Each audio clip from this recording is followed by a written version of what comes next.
The dessert that I thought we'd make today is pretty quick and simple.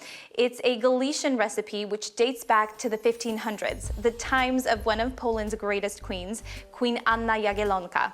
And it is said that this Galician bundt cake was her favorite dessert. We need 1 cup of 2% milk, 1 cup of semolina, 3 eggs. We'll use 4 tablespoons of sugar. We'll need fresh ginger. We're going to cut this into 4 rather thick pieces later on. And then I'm also going to scrape out a little bit of vanilla bean from the stem of vanilla I have. We'll also need a pinch of salt.